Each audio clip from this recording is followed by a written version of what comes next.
What is going on, guys? We're back with another video on Madden 19, and of course we're doing a little experiment kind of test slash how-to video, and this is to see how to get the best kind of draft throughout the draft. And of course this was kind of pushed onto us by our boy Not the Expert. Of course makes great Madden videos, and you're seeing all this so I can get a little bit of time to do an intro. And you see that we can actually get almost the entire league's first round picks with just the Packers roster. And here we see this is very important because of the draft stories. This year, it seems like draft stories in the week 3, week 15, and the Super Bowl aren't always consistent with Superstar Dev. Last year, we know for a fact that was the case. But this year, I honestly think the only guaranteed Superstar is the Heisman winner. And even then, that might not be true. I think it is the Heisman winner. Everything else, obviously, we're all going to have to learn throughout the year. But a lot different, this year. Running backs, you thought getting power backs last year was hard. Almost impossible this year. Literally almost impossible. You're going to get a guy with 85 speed or less. It's just not going to happen. This guy, he looks good, and he was mentioned, he had a historic family. That's at least what they were insinuating. So, a potential guy we're going to look at. However, once again, that dev. And I will spoil it for you because, whatever. He does not have Superstar Dev. Not even close. He actually has slow dev. And that's kind of worrisome. He's also a very bad player. We draft him later to test it because he was an early first. He slipped, which is another bad sign. Usually, I would say 95% of the time when a player slips, they're going to have slow dev. Of course, that's normal this year, but technically slow dev. It's the worst dev. We're going to call it slow dev. Whatever, If they slip, usually they're bad. However, running backs this year, and kind of like last year too, but this year don't really follow that trend necessarily. Running backs do, they're good or bad no matter where they're taken. We've seen a lot of superstar dev running backs this year. So if you're going to, let's say you're doing a rebuild, whatever you're doing, where you might want to wait on a running back, I probably would, because this draft, the drafts don't have the greatest running backs, but they do have some really, really good dev running backs. I think on average, every sim I've ever done so far, which maybe 10 plus seasons by now, I would say there's 5 plus superstars every single draft, and quick devs and stars are all over the place too. But a lot of superstar devs in the running back position. And here, of course, it's kind of redundant. It's kind of dumb to have done what I did, but I did end up getting a lot of first round picks. Here's a guy to mention because he ends up having good dev. However, he is a slow player. So I will have some side-by-side comparisons at the end because, once again, at the end of the day, no matter how, you could be the best Madden franchise rebuilder, the best just franchise YouTuber in general, you're not going to really know enough this year. This year, especially with the positions of quarterback, wide receiver, and offensive line, very, very hard to, even linebacker, really, at least coverage linebacker. I don't know why we're on the screen so long, but very hard to figure out who's good and who's bad because they added all those stats. They added, mid route running, long, deep route running, short route running. You have throw under pressure, throw, play action, throw power, all the, traditional ones. But throw under pressure, that's a new one that kind of interrupts what's important. And then, of course, offensive line, don't even get me started with that. There's like 10 different stats for 2 styles of blocking. It's ridiculous. Looking through the running backs this year, kind of like last year, I guess, you're looking for the most physically gifted players because, obviously, this year, you kind of get forced to upgrade the ability to break tackles. So that's not really a huge issue. Kind of like with quarterbacks, you want to hit a guy with good throw power because, once again, you're forced to probably go for field generally. And if you have 92 plus throw power, I honestly wouldn't touch a single trait archetype except for field general because it gives you the potential of deep, mid, and short. So there's a little upgrading tip, which is obviously very obvious. I'm really curious at who the hell we beat because this roster is by far the worst roster ever assembled. We traded every single good player. We're like in the 70s or lower. And going back for potentially one of our last scouts, for defensive tackles, you're going to look for the guys with good strengths. Obviously, you have to wait for the scouting combine anyways. But look for guys with good strength and block shedding. Obviously, some people want power or finesse move for their guy to get to the quarterback, but big DTs this year are very the new in. There's a lot of 6'7" guys that are in the 300 pounds with 95 plus strength, and they're young. It's insane how many of the guys we've already seen that are really good. Of course, I've been working on a rebuild. You'll see where the guy had I think 97 or 98 strength. He was 21 in the 80s for block shed. He was so freaking good. Absolutely insane. DTs in the first round are definitely worth it this year. Last year, definitely not saying that they were. Very overrated. In general, also, speaking of later rounds, it appears like it's a bit harder to hit those devs. The devs are really scarce in the later rounds, and we beat the Dolphins. Big surprise there. The one team we would beat with this roster would be the Dolphins. But later on rounds, especially offensive linemen, I don't even know if I've actually seen a lineman with better than the normal dev, which is basically slow. And there's some really good ones. I found some guys in the 90s for strength, 80s in the pass blocking stats, and close to 80 in the run blocking, and yet bad dev. It seems like this year you actually do have to go in the earlier rounds, top 2, top 3 for linemen if you want the dev. Of course, dev isn't the most, the only important thing.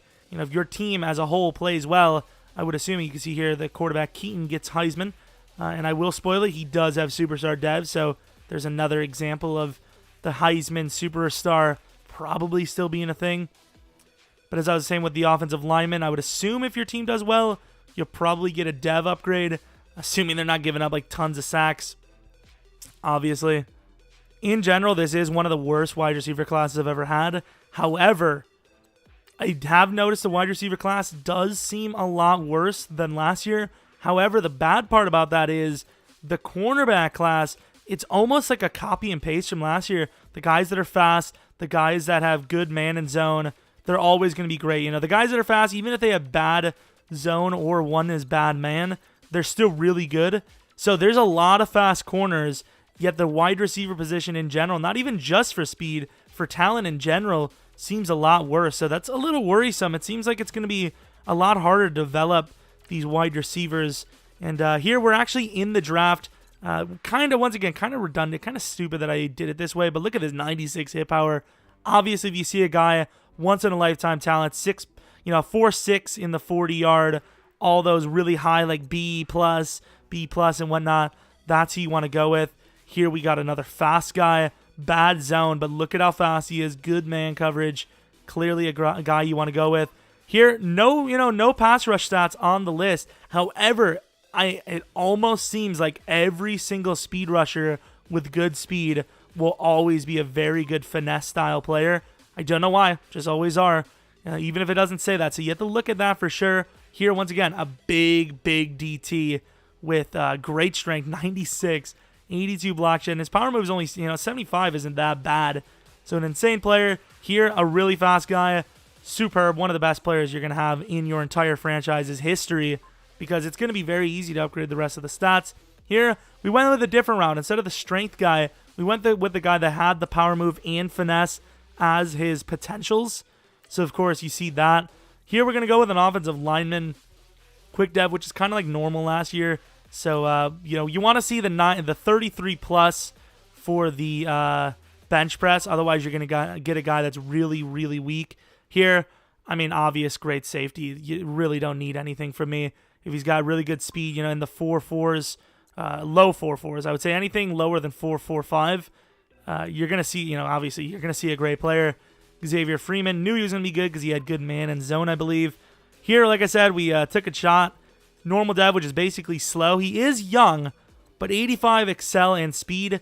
Once again, it's very early, so the progression, I don't know if a guy's really slow, if the game's going to, match that and make him a good player through upgrading, but that speed is way too slow to use. Here, I would say probably the best running back in this specific class, star dev, very fast, in the mid-80s for all the abilities, which is very good this year because, you're going to get elusiveness and all that a lot easier than you would last year with, trucking and all that, very expensive.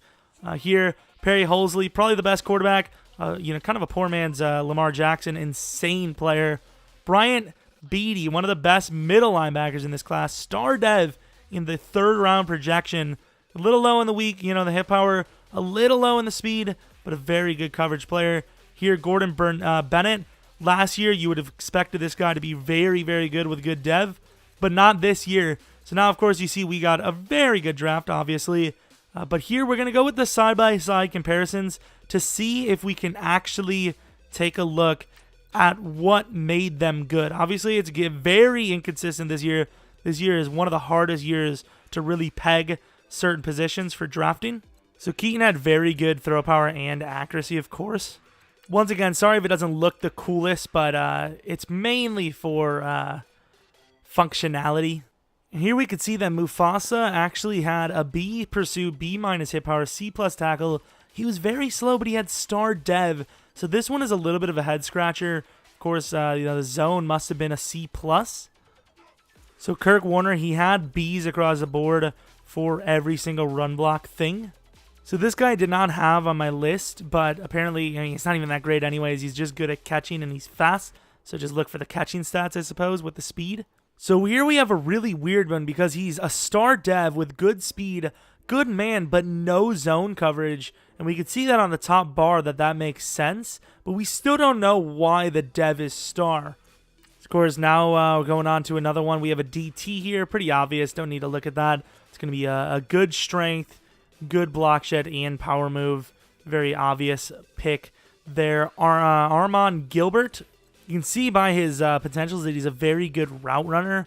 However, you guys can see he's very slow. So even though he looks good and he's probably a great player, he's super slow, so he's probably not worth grabbing. So now we have Hammond, who was like a 4.6 40. He had B minus man, I think, in a B zone. Very good player, but super slow. Cannot use him at all. Now we have Cordo, one of the top linemen in the draft. Star dev, of course. As you can tell, he had a mixture of both, which I think is easily why he became potentially the best lineman in this class. Nothing really too special here. Just a good block shedder with good strength from the bench press grade, of course. Now we have Mac Gibson, another fast guy. Good finesse was on his rating. Of course, some of these I won't show because they're very obvious. Singleton, decent. Another guy, very obvious stuff. Tate, don't need to look at this one either, obviously, because he had good speed, good hit power. As much as, as long as you have decent speed and good combine grades early in the first, you're going to be a good player. So we can see Burgess is slow, but obviously you'll know the reason why he's slow is because he's got a 40 time, probably around, my guess would be anything past a 4.52. And so obviously you'll know if your player's fast. You should know your player's fast, pre-hand or not. But of course, he is very good at catching because of those grades. A very good receiver with the short route of A-, catching of A-, release of B+. But of course, that speed makes him almost undraftable. So once again, very interesting, these wide receivers on the slower side, even though they're very talented. So if you can get those grades with a speedster, it's good. Here, just a basic guy. Go for a high strength, anything in the Bs to B-, and just hope for the best, realistically, with the offensive line position. Now we have a guy named Marshall Paul who we completely missed. Look at the speed and excel on him and the coverage and the pass rush. I have no idea why I called him a good pass rusher, but the thing here is that it was kind of a random one because his zone coverage was on there with a C+, and his tackling was there with a B+, and of course his pursuit was on there with a B. So, you kind of have to guess with the speed on some of these guys, kind of like last year, which is really annoying because they landed a super steal with that superstar dev guy who's obviously a coverage linebacker here. A decently fast guy, no zone coverage, good man, obviously. Once again, we have another one of those head scratchers where unless he had a C+ zone or something, I know his dev was kind of bad and his speed wasn't great, but honestly, my consensus here, my general thoughts, is that some of these positions you're just going to have to guess with. Because it just doesn't make any sense. He was worse than the guy we took. I would say almost always take the linemen that are rare with the B- run block and pass block on their potentials. Now we have a quick dev running back with B+ elusiveness, B+ ball carrier, and B carrying, and you have very good speed for a combine grade. So obviously a very easy choice there if you need a running back. And we have this stud from the Giants who's very good even though he's a low overall. I did not have him pegged, but I remember for a fact he was C+ and everything. So once again, another randomer that you're going to just have to get lucky with. Here we have a guy who had bad combines for speed, but he had a good potential for catching and good for route running, and it filled him out. However, once again, very slow. Then one of our last guys, a fast receiver, combine grade-wise, and he had good route running stats with like a C plus catch. And of course, you could see he was very slow in the end of it. And yeah, I mean, we have another basic corner, very easy to tell. But if this helped you guys out, which hopefully it did, it was, it's very tough because this year's Madden is very random for drafts. So if you're not in the first or second round, it's going to be a lot of guesswork this year compared to last year. Once again, hopefully some of the comparisons of the results maybe helped us out a little bit. I think it helped me a bit. It helped me a little bit with some of the safeties. But hopefully you guys enjoyed the video.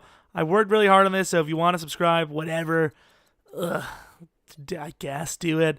But more importantly, hope you guys come back for next video. Tomorrow will be a rebuild of some sort, maybe a stream for the release of Madden. Who knows? But anyways, until next video, see ya!